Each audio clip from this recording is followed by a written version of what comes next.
Alors avec les châteaux de la Loire, Oleg va s'en donner à cœur joie, car les décors de la Renaissance sont beaucoup plus friands de formes géométriques. Et vous savez qu'Oleg, de par sa tendance autistique, eh bien, voit une rune dès qu'il aperçoit une forme géométrique. Donc tous les châteaux, ou presque, vont y passer. Chambord, Blois, Villandry, Chenonceau, Fontainebleau. Le résultat est amusant, regardez.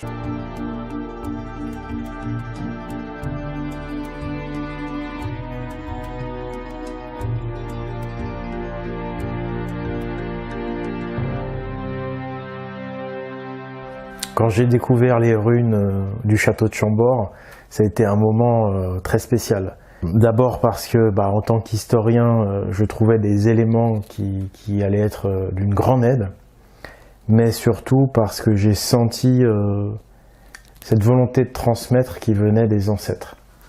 Je me suis senti accompagné par nos ancêtres qui m'apportaient une aide, et voilà, j'ai senti cette attention qui venait du passé, et cette volonté de transmettre un message à travers ce château grâce aux runes.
Pas besoin de s'éterniser, mais on va tout de même s'arrêter un instant sur le château de Fontainebleau, ça vaut le coup.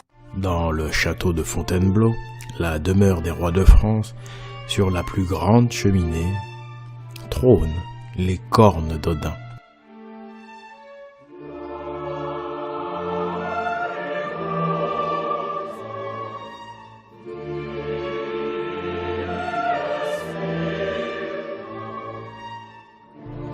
Il s'agit de la plus illustre salle, vieille de 480 ans.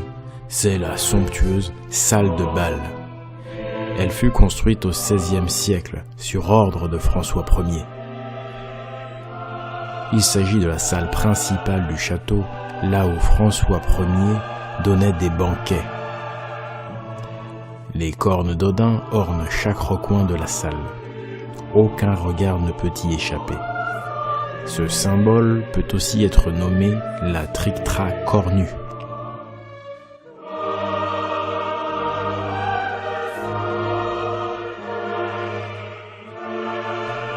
Donc comme nous allons le montrer, ce symbole dans cette salle de château de Fontainebleau n'a rien à voir avec Odin, ni d'ailleurs avec la Trinité.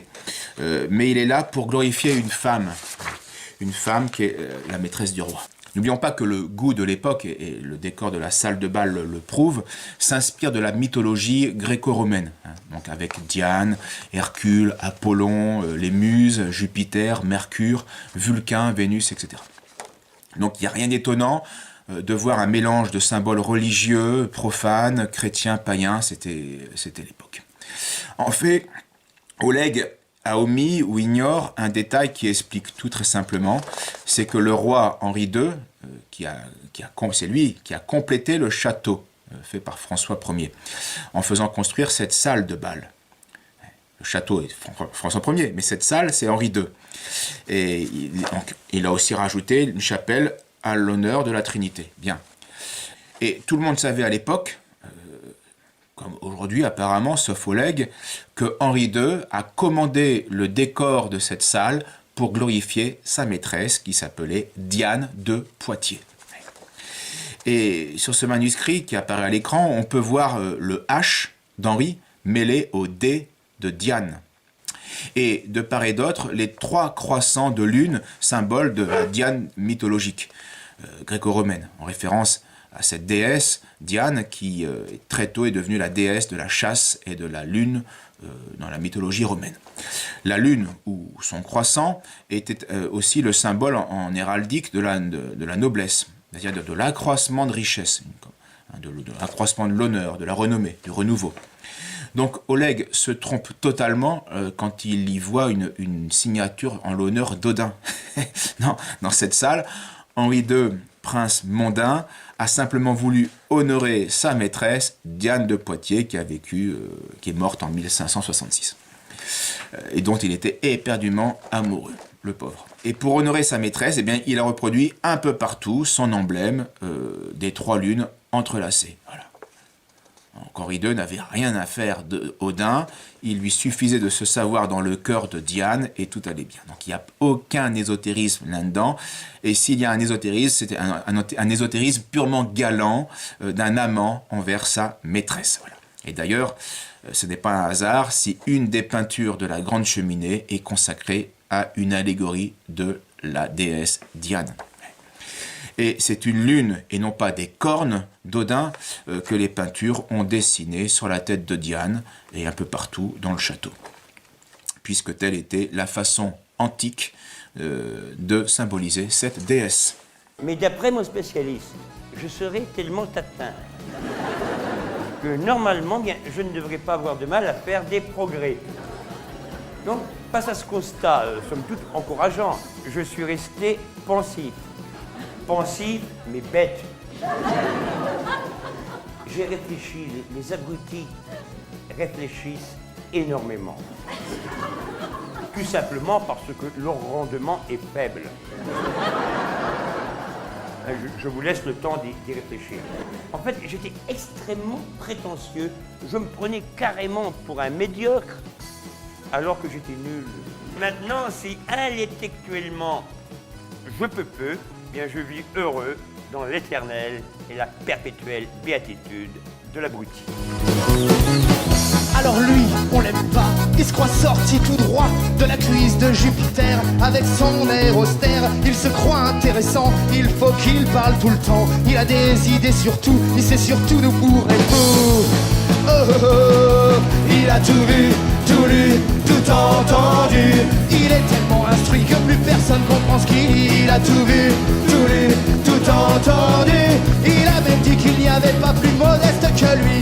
Personne ne peut le dépasser sur toute question connerie.